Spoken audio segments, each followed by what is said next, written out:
اللہ نے حکم ارشاد فرمایا ہے والشمس سے، فرمایا مجھے اس شمس کی قسم، سورج کی قسم۔ یہ جو سورج کی قسم کھائی جا رہی ہے، کیا یہ صرف جو روشنی اور حرارت کا منبع ہے اسی وجہ سے اس کی قسم کھائی جا رہی ہے؟ نہیں، صرف روشنی اور حرارت کی وجہ سے نہیں، بلکہ میں کہوں کہ کائنات کا تمام تر نظام اللہ تبارک و تعالیٰ نے اسی سورج کے ساتھ اٹیچ کر رکھا ہے، تو یہ بات حق ہے۔ یہاں تک کہ لوگوں کی عمروں کا شمار اسی سورج سے ہے،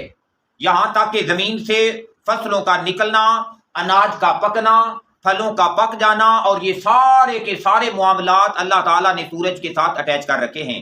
تو فرمایا والشمس سے، مجھے اس سورج کی قسم، وضحاہا، اور فرمایا یہ جو چمک دے رہا ہے، یہ جو روشنی دے رہا ہے، مجھے اس کی روشنی کی بھی قسم۔ سورج براہ راست بھی ہمیں روشنی دیتا ہے بلا واسطہ، دن کے وقت جب طلوع ہوتا ہے تو اس کی روشنی بڑھتی ہے۔ قاسمی صاحب نے بڑی خوبصورت بات کہی تھی کہ کوئی سورج سے سیکھے کہ حق کیا ہے اور داد رسی کیا ہے، برابر دھوپ بٹتی ہے امیروں میں غریبوں میں، کہ یہ برابر روشنیاں دے رہا ہے۔ لیکن جب رات ہو جاتی ہے، سورج غروب ہو جاتا ہے، تو سورج کے غروب ہو جانے کے بعد بھی روشنی ہم تک پہنچتی رہتی ہے۔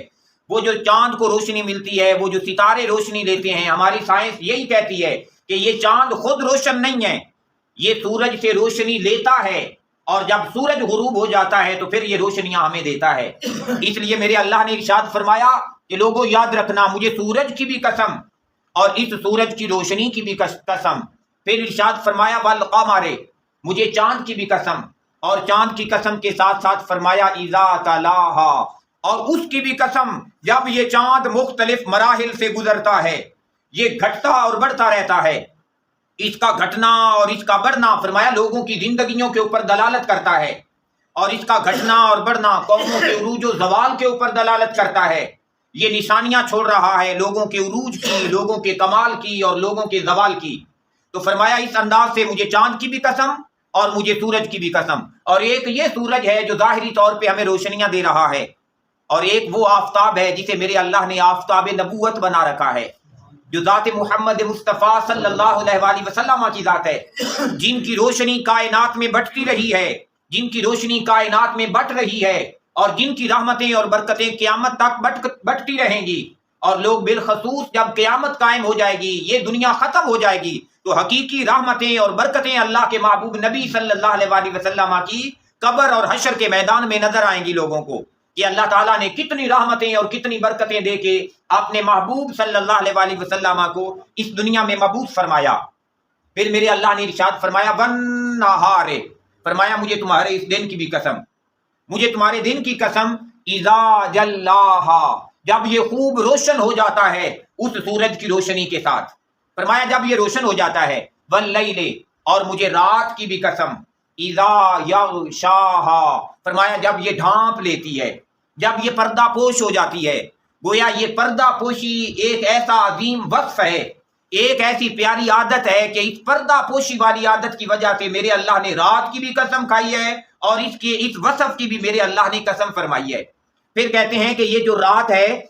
اللہ تبارک و تعالیٰ نے اسے ایسی رحمتیں اور ایسی برکتیں عطا کی ہیں کہ جس انداز کے ساتھ یہ پردہ پوشی کر لیتی ہے، ہر چیز کو ڈھانپ لیتی ہے، تو جس بندے کے اندر بھی یہ پردہ پوشی والا وصف آ جاتا ہے، آقا علیہ الصلوۃ والسلام نے یہاں تک فرمایا کہ جو دنیا کی زندگی میں کسی کی پردہ پوشی کرتا ہے، اللہ تبارک و تعالیٰ قیامت والے روز اس کے عیبوں پہ پردہ رکھ کے اسے جنت عطا فرما دے گا۔ یہ بڑا عظیم وصف ہے۔ پھر میرے اللہ نے ارشاد فرمایا والسماء، مجھے اس بلند و بالا آسمان کی بھی قسم، مجھے آسمان کی قسم، وبناہا، اور اس کے بنانے والے کی بھی قسم، جس نے اسے ایسی رفتیں اور ایسی بلندیاں عطا کر دی ہیں، جس نے اسے اتنا اونچا کر دیا ہے کہ جب بندہ نظر اٹھاتا ہے تو اونچا لگتا ہے، اور جب دور کی طرف نظر جاتی ہے تو پھر سائڈوں سے جھکا ہوا بھی لگتا ہے، سائبان کی طرح نیچے لگا ہوا بھی محسوس ہوتا ہے۔ تو فرمایا آسمان کی بھی قسم، اور پھر اس آسمان کے بنانے والے کی بھی قسم۔ پھر میرے اللہ نے ارشاد فرمایا والارض، لوگوں مجھے تمہاری اس زمین کی بھی قسم، اس زمین کی قسم، وما طحاہا، اور پھر اس کے بچھنے کی قسم، کہ جس انداز کے ساتھ یہ عاجزی کے ساتھ، انکساری کے ساتھ اس نے اپنے آپ کو بچھا لیا ہے۔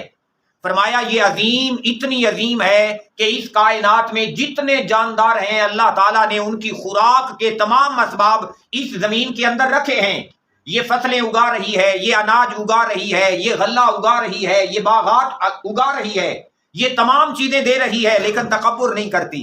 لیکن غرور نہیں کرتی، اور کبھی یہ فصلیں اگانے سے اپنے آپ کو روکتی بھی نہیں ہے۔ فرمایا ظاہری طور پہ بھی لوگوں کو فائدہ دے رہی ہے، اور اس کے باطن کے اندر بھی اللہ تعالیٰ نے بے شمار خزانے، بے شمار جواہرات، بے شمار سلسلے جو ہیں وہ چھپا رکھے ہیں۔